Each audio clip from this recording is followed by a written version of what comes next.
نحمده ونصلي على رسوله الكريم اما بعد فاعوذ بالله من الشيطان الرجيم بسم الله الرحمن الرحيم رب اشرح لي صدري ويسر لي امري واحلل عقدة من لساني يفقهوا قولي۔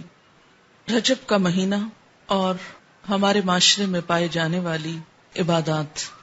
رجب کے مہینے میں عموماً 3 کام کیے جاتے ہیں۔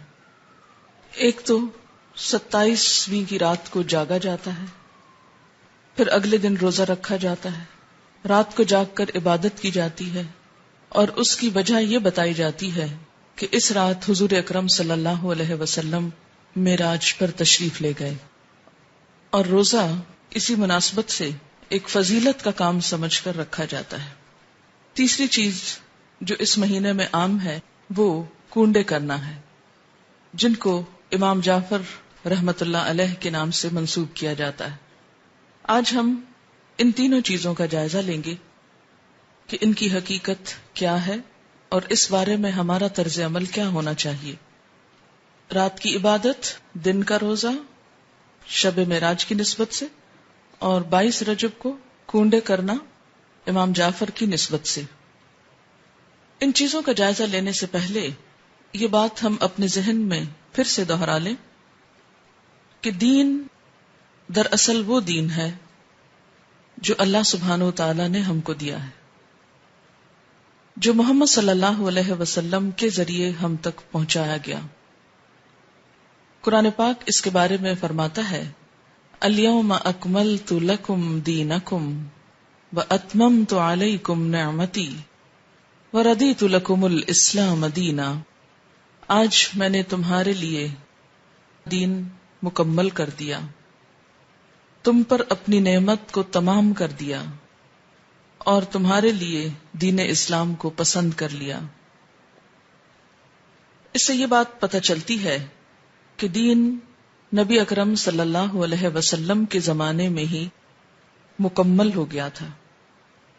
عبادت کے نام پر کیا کرنا چاہیے اور کیا نہیں کرنا چاہیے، اس کا سورس یا تو اللہ کی کتاب ہے یا پھر حضور اکرم صلی اللہ علیہ وسلم کی سنت ہے، کیونکہ جب ایک مسلمان ہوتا ہے تو جو کلمہ وہ پڑھتا ہے وہ لا الہ الا اللہ اور محمد الرسول اللہ ہے۔ دین کے نام پر جو کام بھی ہم کریں گے اس کی اتھارٹی انہی 2 ہستیوں کی طرف سے ملنی چاہیے۔ ان کے بعد کسی انسان کو یہ حق حاصل نہیں، خواہ وہ کتنا بھی بڑا عالم کیوں نہ ہو، کتنا بھی ذہین کیوں نہ ہو، کتنا بھی سمجھدار کیوں نہ ہو، کہ وہ دین کے نام پر کوئی اور چیز انٹروڈیوس کرائے، کسی اور چیز کو رواج دے۔ اگر یہ حق دے دیا جائے تو دین میں طرح طرح کی نئی باتیں شامل ہو جائیں جو اصل دین کی جگہ لے لیں گی، اور دین کے نام پر بہت سا انتشار، اختلاف اور باہم عداوت جنم لے گی۔ یہ 3 عبادات، رات کا جاگنا، دن کا روزہ، اور اس کے بعد 22 رجب کو امام جعفر صادق کے نام پر کچھ پکانا اور دینا، یہ تمام چیزیں حضور صلی اللہ علیہ وسلم کے دور میں موجود نہیں تھیں۔ 27 رجب کی رات، جسے عموماً شب معراج کہا جاتا ہے، اس میں آپ صلی اللہ علیہ وسلم کو اگر معراج نصیب ہوئی، اگر کا لفظ میں اس لیے بول رہی ہوں کہ اس تاریخ میں بھی اختلاف ہے، سال میں بھی اختلاف ہے، اس کا ذکر میں بعد میں کروں گی۔ اگر آپ کو معراج نصیب ہوئی بھی اس رات میں، تو آپ صلی اللہ علیہ وسلم نے اسی رات جو مخصوص عبادت کی، اس کے بعد کبھی بھی ہر سال 27 رجب کو کوئی خاص عبادت نہیں کی، نہ ہی صحابہ کرام نے کبھی 27 رجب کی رات کو کوئی شب بیداری کی یا اس کی کوئی فضیلت بتائی۔ اسی طرح جہاں تک روزے کا تعلق ہے تو روزہ بھی سنت سے ثابت نہیں ہے، عزت افزائی کی جاتی۔ تو اس سے کیا پتہ چلتا ہے کہ اس رات میں شب بیداری اور اس دن میں روزے کی کوئی حقیقت نہیں۔ اسی طرح جہاں تک امام جعفر کے نام پر جو کنڈے دیے جاتے ہیں، تو بات یہ ہے کہ یہ تاریخ نہ تو امام جعفر رحمت اللہ علیہ کی پیدائش کی ہے اور نہ ہی آپ کی وفات کی ہے، لہذا ان کی طرف اس کی نسبت کا کوئی ثبوت ہی نہیں ملتا یا جواز ہی نہیں ملتا۔ امام جعفر رحمت اللہ علیہ کی ولادت ایک روایت کے مطابق 8 رمضان 80 ہجری میں ہوئی، یا 83 ہجری کی روایت بھی موجود ہے، 83 یا 80، اور وفات شوال کے مہینے میں 148 ہجری میں ہوئی۔ اس لیے نہ تو ہم یہ کہہ سکتے ہیں کہ آپ کی پیدائش کی خوشی میں یہ ہو رہا ہے، اور نہ ہی یہ کہہ سکتے ہیں کہ آپ کی وفات کے ضمن میں یہ کوئی کام ہو رہا ہے، اگرچہ اصلاً ہی کسی کی پیدائش یا کسی کی وفات پر کچھ کھانا پکانا یا مخصوص کھانے پکانا اسلام کی روح کے مطابق ہی نہیں۔ اسلام میں صدقہ خیرات کا جو تصور ہے وہ یہ کہ انسان جب اپنے پاس کچھ مال پائے یا کسی ضرورت مند کو دیکھے تو وہ صدقہ خیرات کرے۔ اسی طرح اسلام نے صدقہ خیرات کی کچھ مخصوص شکلیں نہیں بتائیں کہ وہ حلوہ ہو یا کھیر ہو یا پوریاں ہوں یا چاول ہوں یا دیگ ہو یا بریانی ہو یا کوفتے ہوں، نہیں، اس لیے کہ اسلام ایسی کسی تکلیف میں انسان کو نہیں ڈالتا جو انسان کے لیے نبھانا مشکل کا سبب ہو یا مشکل پیدا کرے۔ ہم دیکھتے ہیں کہ اسلام ایک یونیورسل ریلیجن ہے، وہ کسی خاص کلچر کی پیداوار نہیں، یا کسی خاص کلچر کے لیے نہیں، کسی خاص ملک یا علاقے کے لیے نہیں، ہر زمانے، ہر دور اور ہر علاقے کے لوگوں کے لیے ہے، اور اس میں ایسے احکامات ہیں کہ جو ہر علاقے کے لوگ سہولت کے ساتھ کر سکیں۔ کئی معاشرے ایسے ہیں کہ جہاں کھیر پکائی ہی نہیں جاتی یا پوریاں بنانے کا طریقہ ہی نہیں آتا، یا کئی لوگ پوریاں بنانا جانتے ہی نہیں، تو کیا ایسے لوگ پھر اس عبادت سے محروم رہیں گے کہ جو ایک مخصوص کھانا نہ پکا سکتے ہوں؟ اس لیے جتنی بھی من گھڑت چیزیں دین میں داخل کی گئیں ان سب کے پیچھے اسی قسم کی باتیں آپ کو ملیں گی۔ کونڈوں کی رسم کے بارے میں ایک روایت کے مطابق اس کی ابتدا 1906 میں امیر مینائی کے خاندان سے ہوئی اور امام جعفر کے نام پر شروع ہوئی، اور یہ امیر مینائی کا خاندان جیسا کہ آپ جانتے ہیں کہ لکھنؤ سے یا ہندوستان سے تعلق رکھتا ہے، تو اس رسم کی تو ابتدا بھی عرب سے نہیں ہوئی، یا جہاں اسلام کا اوریجن ہے وہاں سے نہیں آئی، تو اس کو اسلام یا دین کا حصہ یا نیکی یا عبادت آپ کیسے قرار دے سکتے ہیں؟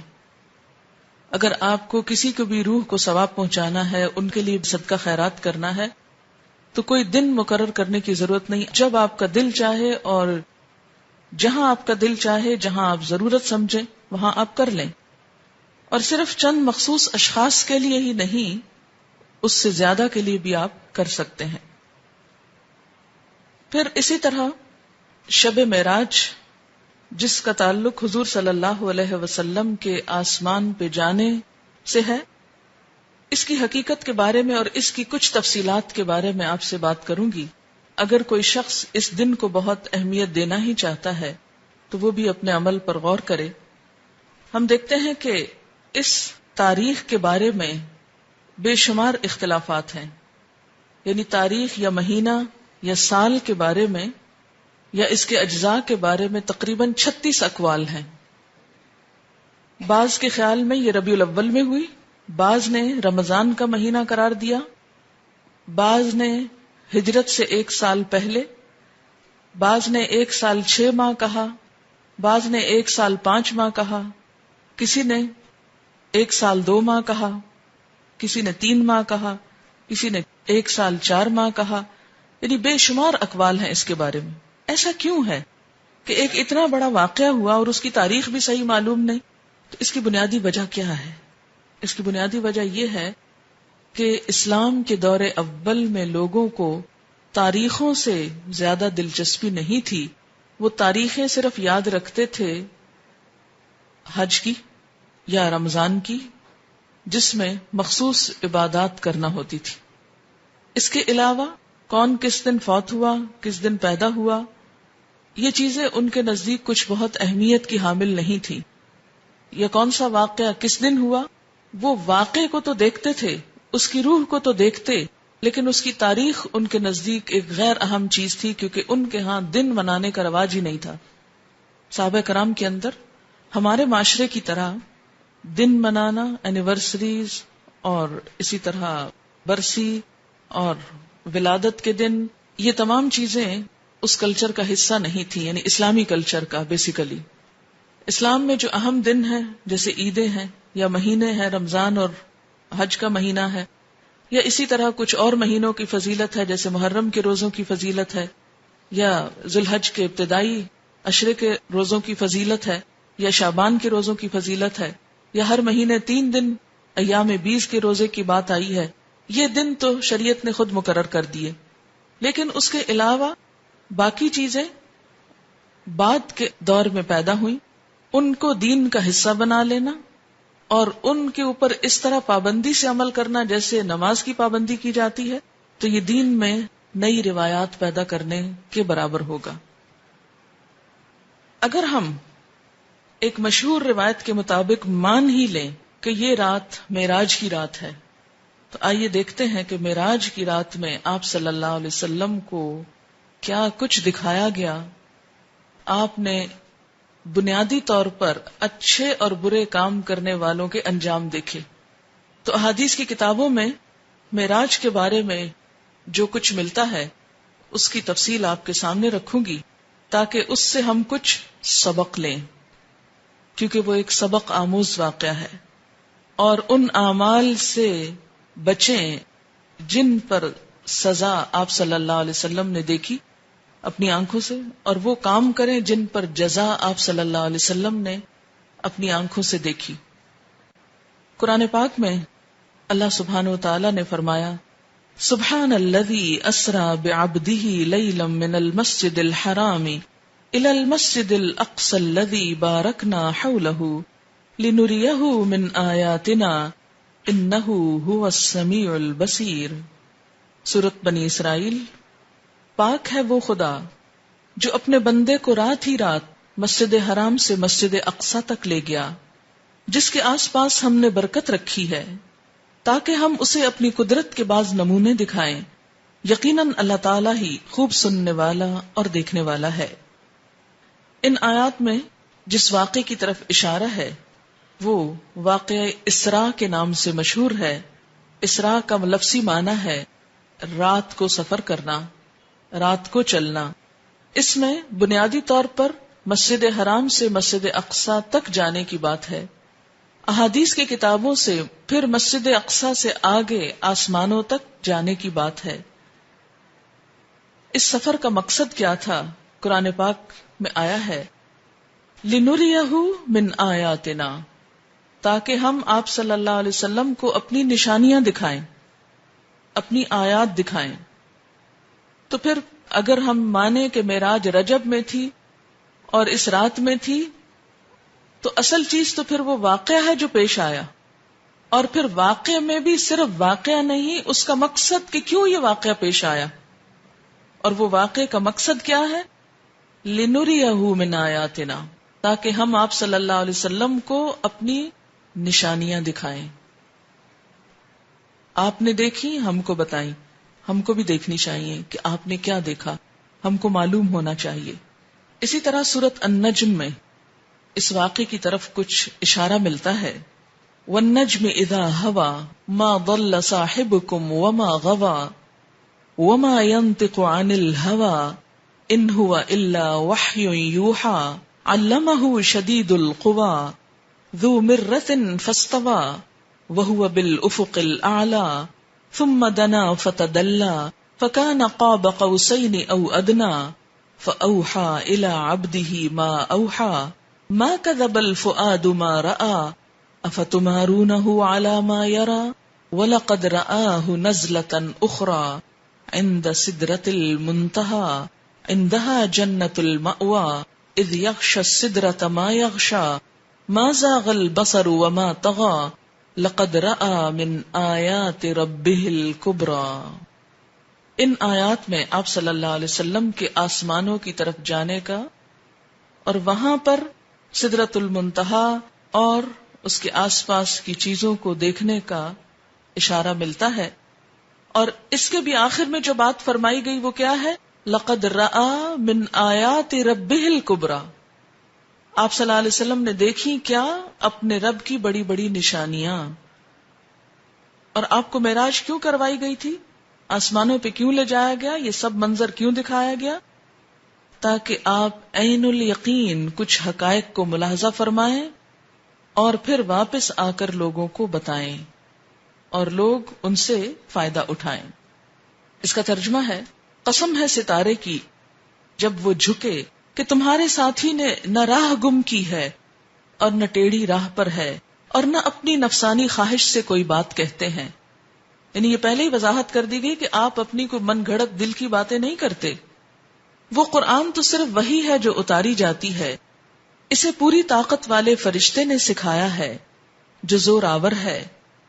وہ سیدھا کھڑا ہو گیا اور وہ بلند آسمان کے کناروں پر تھا، یعنی فرشتہ. پھر نزدیک ہوا اور اتر آیا، پس 2 کمانوں کا فاصلہ رہ گیا، بلکہ اس سے بھی کم. پس اس نے خدا کے بندے کو پیغام پہنچایا جو بھی پہنچایا. جو دیکھا اس میں پیغمبر کے دل نے جھوٹ نہیں کہا. کیا تم جھگڑا کرتے ہو اس پر جو پیغمبر دیکھتے ہیں؟ اسے تو ایک مرتبہ اور دکھایا تھا، یعنی اللہ تعالیٰ نے ایک اور مرتبہ بھی دکھایا تھا. کہاں؟ سدرۃ المنتہا کے پاس. وَلَقَدْ رَآهُ، اور البتہ تحقیق اس نے یعنی آپ صلی اللہ علیہ وسلم نے دیکھا تھا اس کو یعنی جبریل کو. کہاں؟ نزلۃ اخرى، ایک اور مرتبہ. کہاں؟ عند سدرۃ المنتہا، سدرۃ المنتہا کے پاس. اسی کے پاس جنت المأویٰ ہے. جبکہ سدرہ کو چھپائے جا رہی تھی وہ چیز جو چھپا رہی تھی، نہ تو نگاہ بہکی نہ حد سے بڑھی. یقیناً اس نے یعنی آپ صلی اللہ علیہ وسلم نے اپنے رب کی بڑی بڑی نشانیوں میں سے بعض نشانیاں دیکھی تھیں.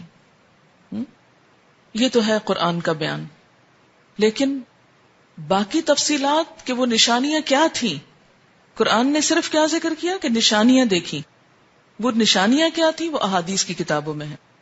اب ان کے بارے میں تھوڑی سی روایات میں آپ کے سامنے پڑھوں گی، اور اس کی روشنی میں ہمیں معراج اور رجب کو دیکھنا چاہیے اور اپنے اعمال کی طرف نظر کرنی چاہیے. صحیح بخاری میں حضرت انس بن مالک سے مروی ہے کہ معراج والی رات میں جب کہ بیت اللہ شریف سے آپ کو بلایا گیا، آپ کے پاس 3 فرشتے آئے جبکہ آپ سو رہے تھے. ان میں سے اگلے نے پوچھا کہ ان سب میں سے کون ہیں؟ درمیان والے نے جواب دیا کہ یہ سب سے اچھے ہیں.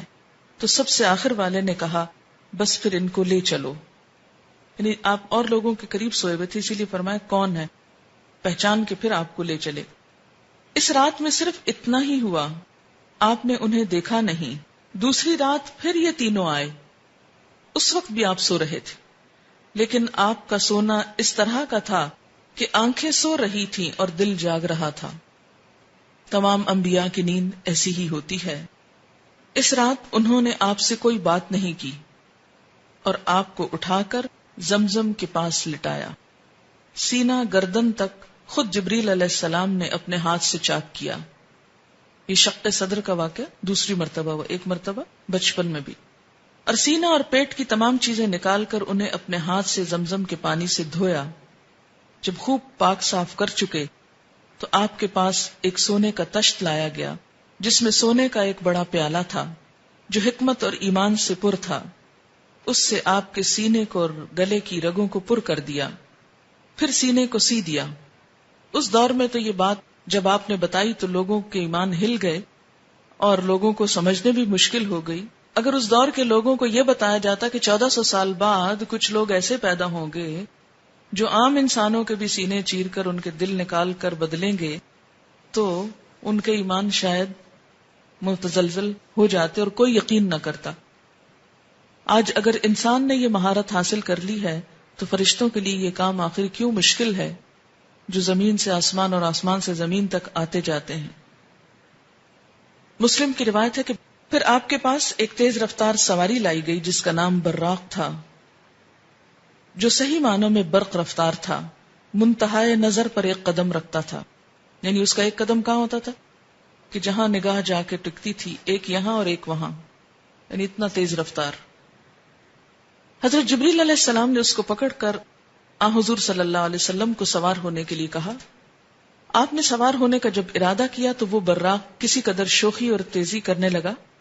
حضرت جبریل نے اس کے کان میں کہا کہ تجھے معلوم ہے کہ آپ صلی اللہ علیہ وسلم سے زیادہ مکرم اور محترم کوئی نہیں جو تجھ پر سوار ہوا. یہ سن کر براق ارق ارق اور پسینہ پسینہ ہو گیا. اب یہ ترمذی کی روایت ہے، لہذا یہ مختلف کتابوں کی روایات کا مجموعہ ہے. جہاں جہاں جو آئے گی روایت اس کتاب کا نام بھی میں کوٹ کرتی جاؤں گی تاکہ کبھی آپ کو ریفرنس کے لیے دیکھنا ہو تو دیکھ سکیں. آپ صلی اللہ علیہ وسلم اس پر سوار ہو گئے. حضرت جبریل آپ کے رفیق اور ہم رکاب ہوئے. امام بہقی نے حضرت ابن عباس سے بیان کیا ہے کہ رسول اللہ صلی اللہ علیہ وسلم نے فرمایا شب معراج میں ایک مقام سے مجھے نہایت ہی اعلیٰ اور مست خوشبو آنے لگی. میں نے پوچھا یہ خوشبو کیسی ہے؟ جواب ملا کہ فرعون کی لڑکی کی مشاطہ کہتے ہیں جو کنگھی کرتی، جیسے پارلر میں کام کرنے والی جیسے لڑکیاں ہوتی، تو اس کے دربار میں یہ ایک بیوٹیشن تھی، وہ سمجھیں، یا مشاطہ، اور اس کی اولاد کے محل کی ہے. فرعون کی شہزادی کو کنگھی وغیرہ کرتے ہوئے اس کے ہاتھ سے اتفاقاً کنگھی گر پڑی تو اس کی زبان سے بے ساختہ بسم اللہ نکل گیا. اس پر شہزادی نے اس سے کہا اللہ تو میرا باپ ہی ہے. فرعون کہتا تھا نا انا ربکم الاعلی، میں تمہارا بڑا رب ہوں. تو اس نے جواب دیا نہیں، اللہ وہ ہے جو مجھے اور تجھے اور خود فرعون کو روزی دیتا ہے. اس نے کہا اچھا کیا تو میرے باپ کے سوا کسی اور کو رب مانتی ہے؟ اس نے جواب دیا کہ ہاں، میرا اور تیرا اور تیرے باپ کا رب اللہ ہے. اس نے اپنے باپ فرعون سے کہلوایا، یعنی بتایا اس کو، تو وہ بہت ناراض ہوا. اسی وقت برسر دربار بلوا بھیجا اور کہا کیا تو میرے سوا کسی اور کو اپنا رب مانتی ہے؟ اس نے کہا ہاں، میرا اور تیرا رب اللہ ہی ہے جو بلندیوں اور بزرگیوں والا ہے. فرعون نے پھر اسی وقت حکم دیا کہ تانبے کی جو دیگ بنی ہوئی ہے اسے خوب تپایا جائے. جب وہ بالکل آگ جیسی ہو جائے تو اس کے بچوں کو اس میں ایک ایک کر کے ڈال دیا جائے، خود اسے بھی اسی میں ڈال دیا جائے.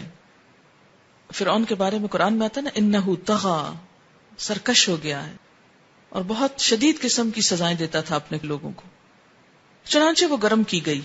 جب وہ آگ جیسی ہو گئی تو حکم دیا کہ اس کے بچوں کو اس میں ڈال دیا جائے. اس نے کہا بادشاہ ایک درخواست میری منظور کرو، وہ یہ کہ میری اور میرے بچوں کی ہڈیاں ایک ہی جگہ ڈال دینا. فرعون نے کہا تیرے حقوق میرے ذمے کچھ ہیں اس لیے یہ منظور ہے، نہیں تو ہماری خدمت گار ہے اس لیے تمہاری یہ بات پوری کر دوں گا. جب وہ اور اس کے بچے اس میں ڈال دیے گئے اور سب جل کر راکھ ہو گئے تو سب سے چھوٹے بچے کی باری آئی جو ماں کی چھاتی سے لگا ہوا دودھ پی رہا تھا.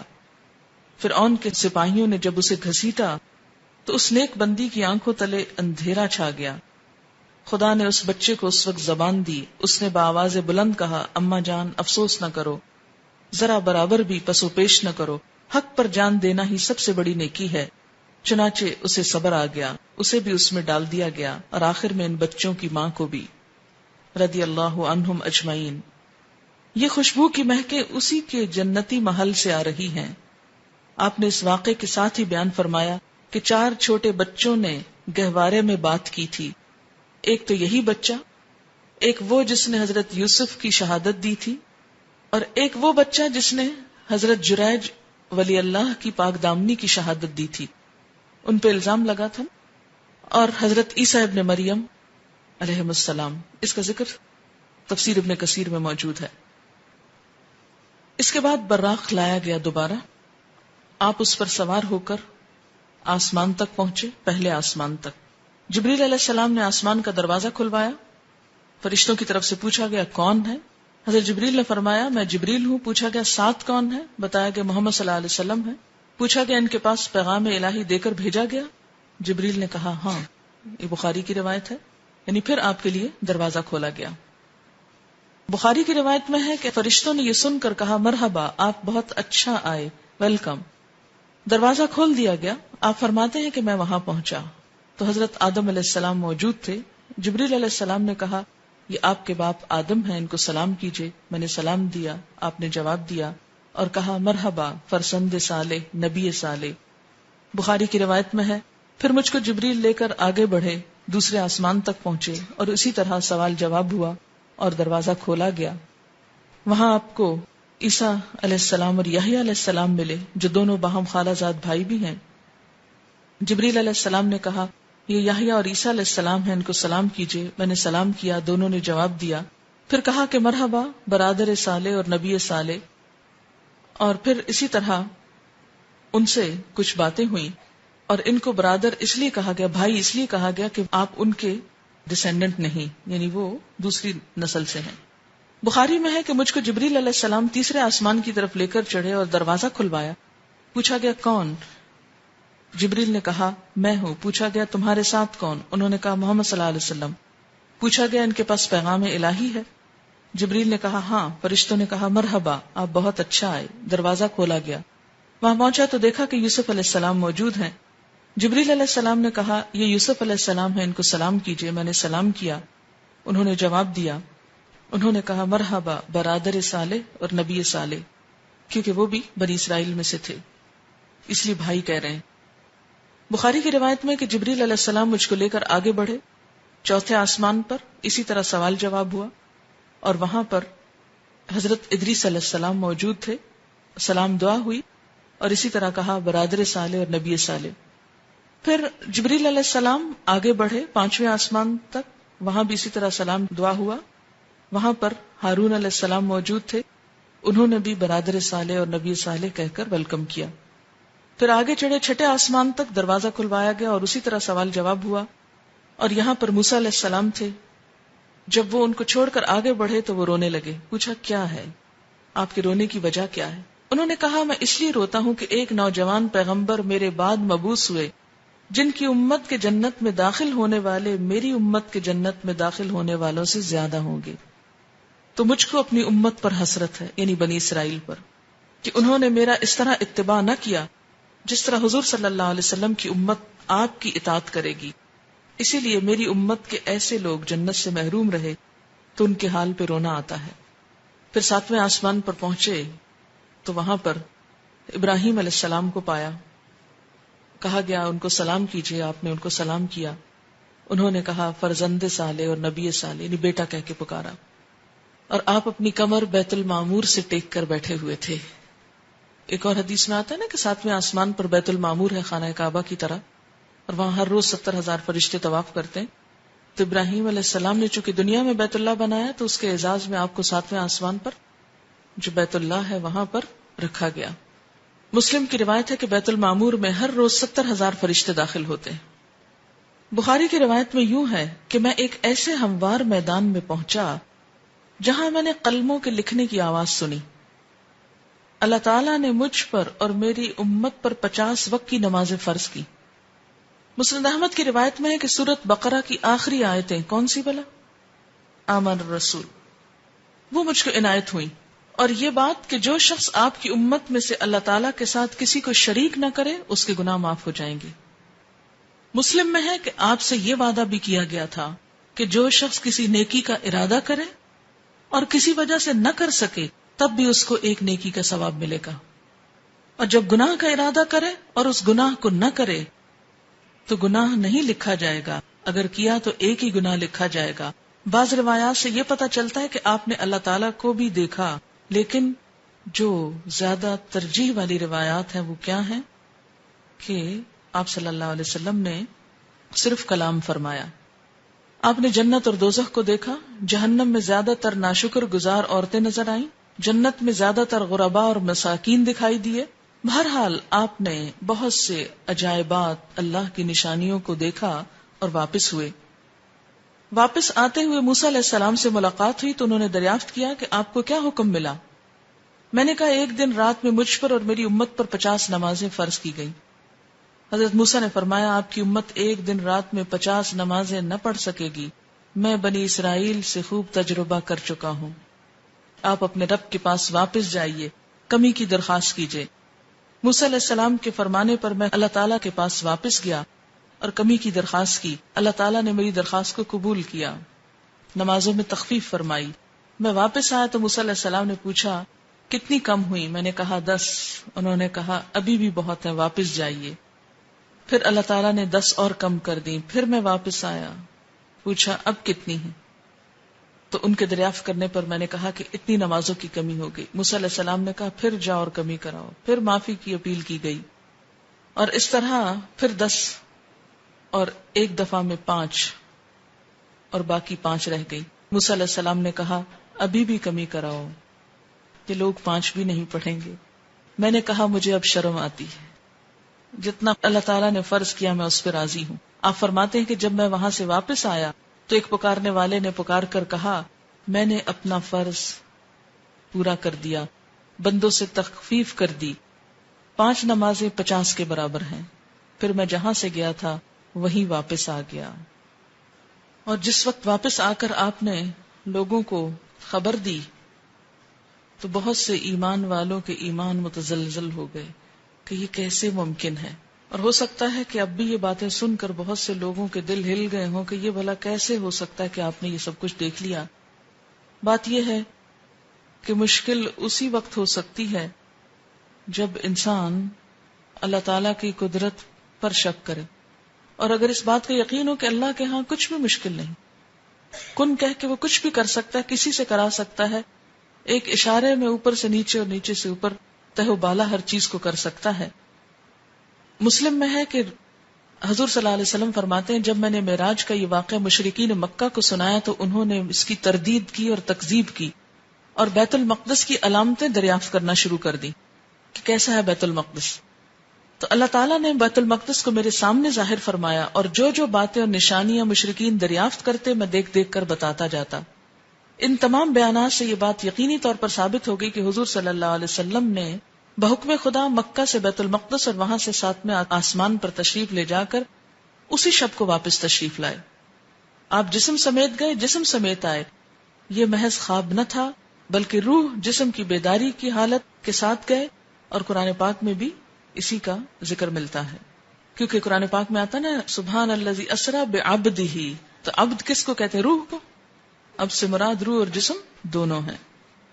قرآن کے مطابق سب کا حساب کتاب قیامت کے دن ہوگا. تو پھر حضور صلی اللہ علیہ وسلم نے کیسے پہلے سزا اور جزا یعنی جنت اور دوزخ کا مشاہدہ کیا؟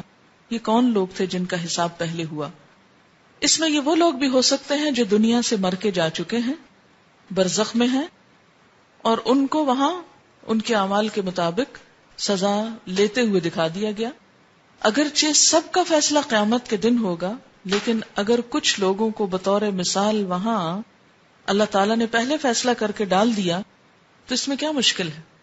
یہ بھی ہو سکتا ہے کہ اللہ تعالیٰ نے بطور تمثیل دکھایا کہ ایسا ہوگا, یعنی جن لوگوں کے ساتھ ہونے والا ہے ان کی شکلیں سامنے لا کے دکھا دی اور ان کو ایک شیپ دے دی, اور فیصلہ بعد میں ہوتا رہے گا. کیا صدقہ خیرات اللہ کے سوا کسی اور کے نام سے دینا جائز ہے, جیسے امام جعفر کے نام پر؟ یہ تو آپ قرآن پاک میں واضح طور پر پڑھ چکے ہیں. سورۃ البقرہ آیت 173 میں دیکھیے, انما حرم علیکم المیتۃ والدم ولحم الخنزیر وما اہل بہ لغیر اللہ فمن اضطر غیر باغ ولا عاد فلا اثم علیہ ان اللہ غفور الرحیم. بے شک اس نے حرام کیا تم پر مردار اور خون اور خنزیر کا گوشت, اور جو پکارا گیا اس پر اللہ کے سوا کسی اور کے لیے, لغیر اللہ واسطے غیر اللہ کے, یعنی اللہ کے سوا کسی بھی نبی, رسول, ولی, کسی بزرگ, کسی نیک انسان کے نام پر کچھ دینا یعنی اس کی خوشی کے لیے, یہ درست نہیں. ہاں کسی کی طرف سے صدقہ کرنا اس کی اجازت ہوتی, مثلا کسی کو ثواب پہنچانے کے لیے اگر کوئی شخص کچھ دیتا ہے تو وہ اور بات ہے. مثلا آپ اپنے والدین کی طرف سے قربانی کریں, یا حضور صلی اللہ علیہ وسلم کی طرف سے کریں, یا کسی اور کی طرف سے آپ کریں, تو یہ تو ٹھیک ہے. لیکن ان کے نام پر کرنا کہ وہ ہم سے خوش ہو جائیں, تو شرک یہی تو ہے. تو کوئی بھی ایسا کام کہ کسی انسان کو, چاہے کوئی زندہ ہے چاہے کوئی فوت ہو گیا, مثلا اگر کوئی شخص زندہ ہے اور آپ اس کے ساتھ نیکی صرف اس لیے کر رہے ہیں کہ یہ قیامت کے دن ہم کو اللہ سے چھڑا لے, تو یہ تصور غلط ہے. ہاں اس لیے کر رہے ہیں کہ وہ دنیا میں آپ کو نیکی کی طرف لے جائے, وہ اور بات ہے. کیا رجب کے پورے ماہ کے اندر روزہ رکھنا منع ہے یا 27 رجب کا؟ یہ نہیں کہ پورے ماہ میں روزہ نہیں رکھ سکتے، نفلی روزہ عادتاً جو آپ رکھتے ہیں، مثلاً 13, 14, 15 کا وہ رکھیے.